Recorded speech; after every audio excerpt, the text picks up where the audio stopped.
Hi everyone, welcome. We're down here in my wormery. I'm preparing to check in on a couple of my worm bins over here. As you can see, I've got a number of them. The ones that we're checking in on are the oldest. And those are the two black ones on the right. Those two black ones on the left, above and below each other, are separate from these two over here. These two over here are European nightcrawlers. The oldest of my systems, so old already that I'm not even composting in there anymore. I'm actually trying to prepare those systems for separating the worms from their castings. So I'm doing what I call foraging in there, which just is time for the worms to nibble off whatever leftovers there are in the systems. And that's where those bins have been at for 28 days now. We did check in 13 days ago, see how things were, but it did seem like we should probably peek in, make sure everything's safe and sound, and foraging will probably just continue. But we're going to get them up on the bench, see how they're doing, and we'll figure out where they go next after we've inspected them. So let's get to work.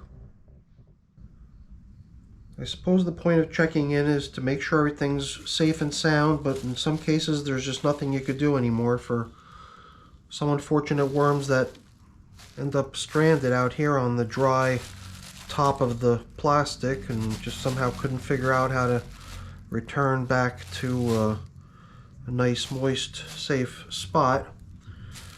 So it's always unfortunate. You don't see it all the time. Sometimes it happens. And here too, it looks like these little guys at least tried to take shelter underneath this flapped over piece of plastic, but they were unable to weather the dryness. Too dry. And that's not good for a worm, that's for sure. And you got to breathe through your skin, and the oxygen you're getting is coming out of the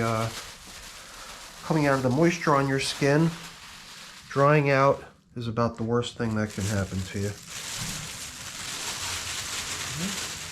Seeing that we still got quite a bit of leftovers here, I thought that if we would collect up the stuff that we bumped into last time, mostly stuff that I believe is potato peels here, I thought that if we kind of mounded them together, we'd have a little spot where the worms would be coming in to feed on what remains as leftovers. There's not a whole lot left. It doesn't look much different from what we had checked out 13 days ago, the last time we were down here looking at these worms. The springtails certainly have made themselves at home on this old pumpkin stem.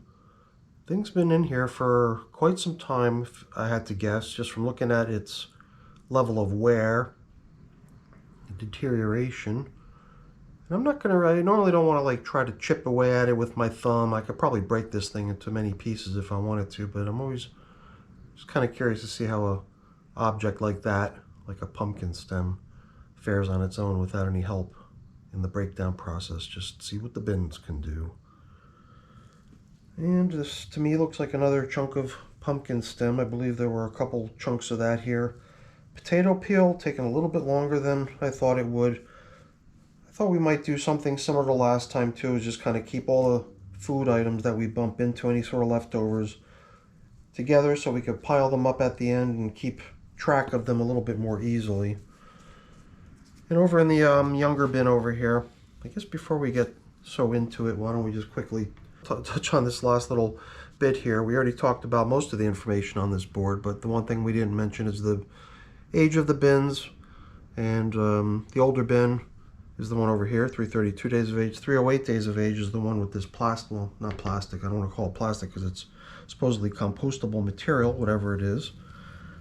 It was a bag originally, some produce came in it, and every time we look at it, it just seems to look a little bit different. It just seems like it's something that's steadily vanishing from our view. Well, it'll get there eventually, I think, if it continues at this pace. Although I believe I should have taken note of it too. And on the board, I wanted to write that up as well, as the time that the compostable bag's been in here. For some reason, 160 days seems to ring a bell. I could be completely wrong. I'll probably flash something on the screen if that was incorrect. But we didn't come in here to feed. We didn't come in here to initiate the migration of the worms. We just wanted to make sure everything's okay. A couple worms stranding themselves out on the top surface is you know, unfortunate, but I don't want to overreact to it.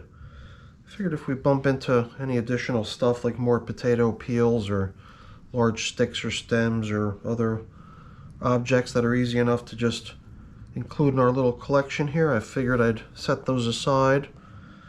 And I don't want to go too crazy trying to round up all that sort of stuff, but I figured if I'm bumping into it and it's easy enough just to grab it, then why not?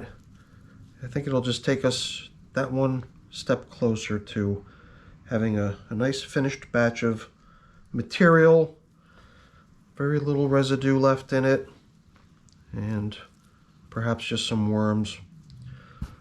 And I'm starting to think if maybe we were to run those plastic covers that were on these systems perhaps a little bit more loosely so that a little bit of air could start getting in underneath the covers, perhaps with the edges cinched in a little bit or something. Perhaps we can let this material dry off just a little bit more. I mean, it's nice and flowing and crumbly for the most part, but there are little sections here and there where it seems like it would still readily clump up.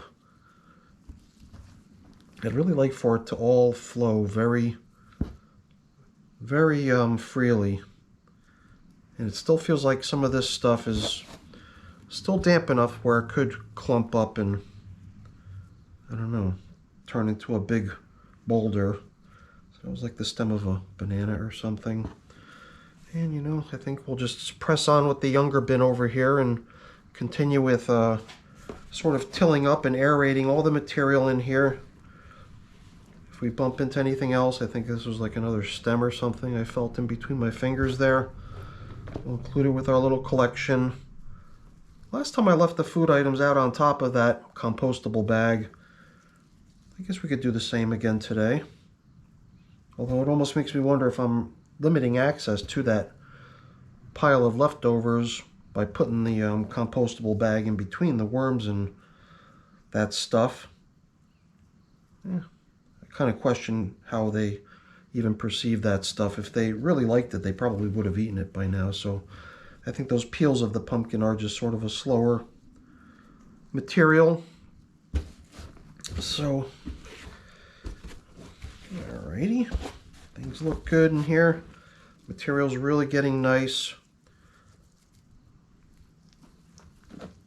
So I don't think there's anything to worry about over here in the younger system. This system can certainly just keep on foraging just the way it's been, making the material get that much finer, and we'll cover up in such a way that allows for the system to breathe a little bit more, perhaps resulting in slightly drier conditions down here in general. And then one of these days perhaps we can even get these little guys moving into some new spaces. So you might have also noticed on the green board some reference over there to 11 days. The 11 days was a batch of bedding that I set up for these little guys so that I can build them a couple of nice new worm bins to release them into when the time comes. So that collection of bedding I'm already treating as basically their new home. My idea was to use that stuff to build 2 new systems. And with that stuff already sort of sitting together and aging and sort of stewing in a way, waiting for the worms to arrive, I think it's going to make for a nice cozy space. I mean, it's nothing special. It's just, you know, shredded paper and cardboard and some leafy material mixed in with that, some moisture, and nothing much more than that, really. It's a very basic, simple bedding environment that I give the worms. I think by letting it sort of sit in advance of the worms being introduced to it, allowing all those things to sort of meld together into a nice consistent environment that they'll feel comfortable cruising around in, I think it can only help keep the worms happy and healthy. Okay. I mean, I can't really think of any other way to arrange things here at the end other than the way we did last time, which is just keep all the stuff together so that at the end, maybe if we wanted to separate it all and then have a nice batch of castings, which might at that next stage be ready to get sifted through or something. See if we can separate the worms that way. I don't know. I'm still kicking around what to do next with these guys, but that seems to be the front runner idea on what to do.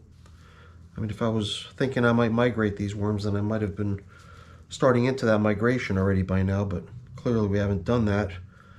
I have been liking the way this stuff flows and is nice and crumbly, and I was really thinking it would be kind of cool just to do a really quick sift through of the material, catch as many worms as we can in the sifter, and launch off a couple new worm bins with those little guys, and then whatever goes through the screen, and there'll be a lot of little worms, a lot of cocoons. I would run that as maybe a combined cocoon nursery with all the material from both systems just sitting together, given enough time so that if any cocoons were in that stuff, for those to hatch out and let the babies get rounded up. Same for any other little tiny babies that might have fallen through the screen in the screening process. Try to round up whatever worms ended up going through the screen. So that's kind of my rough game plan for what to do, and that might very well be the exact thing we do the next time we're checking in on these systems, which I don't know when it'll be, but it'll probably be soon, probably in the next couple weeks. So I think things are coming along good here, a little bit more time, but yeah, let's not forget, the idea here was that we're going to allow for a little bit of additional airflow, and we'll just do that right around the edges, and that'll allow for a little bit of drying on the material out there on the surface, which I think is just fine. Later on we could blend that stuff in, kind of even further dry all the rest of the material that's below it. So that's where we are now with our foraging, 4 weeks of foraging so far on these two systems with the European night crawlers in them. I think they're doing really nice. Things seem to be coming along really good. All the worms look happy and healthy. They've got plenty of moisture. We're going to see about trying to reduce some of that for the next check-in. And the next check-in might be introducing them to their new home. All right, everyone, that's it for the video. Hopefully you enjoyed it. If you did, as always, please don't forget to leave me a quick thumbs up before I go. That's always really appreciated. And if you haven't done so already, please also consider subscribing to the channel. That's very much appreciated as well. All right, everyone, have a great day. Thanks for watching. Bye now.